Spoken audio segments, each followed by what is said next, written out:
I saw a video recently on Instagram. The speaker said Africa is the most religious continent of the world. This is not the first time I'm hearing something like that. And of course, the continuation of that statement would be, yet we are the poorest region. Well, I have two things to say about that. Firstly, who did this research? What is the source? Because I know most Africans, especially Nigerians, are fond of throwing in data here and there just to support their view on a particular subject. For instance, in Nigeria, you hear someone saying 90% of men do this, 95% of women are into this. No research, no data. Not. However, even if there is a research on this, I will also argue that the parameters will be very subjective, because how are you going to find out if we pray more than other continents? Will you repeat the same process for other continents, then compare results? The more you think about how this can be done, the more you realize that it's very impossible for you to say that is absolute.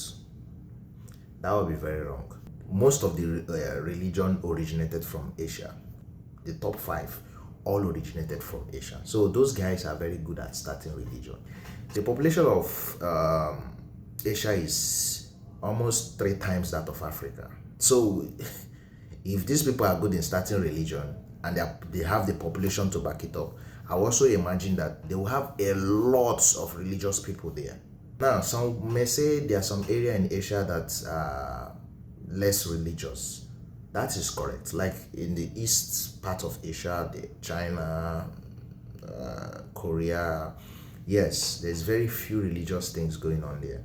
If you also come to Africa, there are some areas that have very few religious things going on there, like the southern part of Africa, SA, Botswana, those regions, Zimbabwe.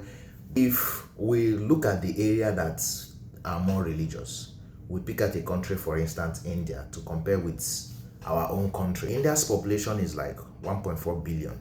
Nigeria is like what, 200 and something million. They are like 6 times our size, you understand? So they have the numbers, they start up the religion, and the number should be much more than the ones we see in Africa. Okay, on my next point, I'd like to discuss the concept of secularization, which is very common in Europe. And it simply means as society is modernized, religious activities gradually declines. As people get high paying jobs, better healthcare, stable social welfare, functioning government facilities, as the society is being developed, does the religious activity of the people reduce? Yes, it does. It does. However, correlation does not equal causation. We cannot just now say that, okay, because there is a reduction in people's relationship with God, then it is that relationship that is hindering this progress. Because explain why countries like US, which is more religious than most countries in Europe, yet is very developed.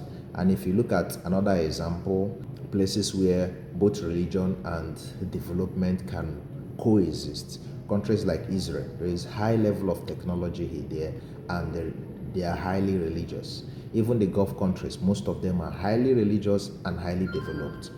In Singapore as well, there is high tech, they are highly religious. It's not religion that is hindering development. So in summary, this is another excuse. Yeah, we are the most religious in the world. That is why we are not developed. That is a very debatable argument. It's very weak. I saw a video on Facebook. An accident occurred somewhere in East, I think Onitsha or Enugu. One man was trying so hard to explain why the British came to our country, they took our oil, and they gave us Jesus. Now we don't have good roads, we don't have street lights and traffic signals. What are you even saying? What are you saying? Are you blaming religion for not building good roads for your people? That's in my state. Most of the secondary schools were originally owned by the church.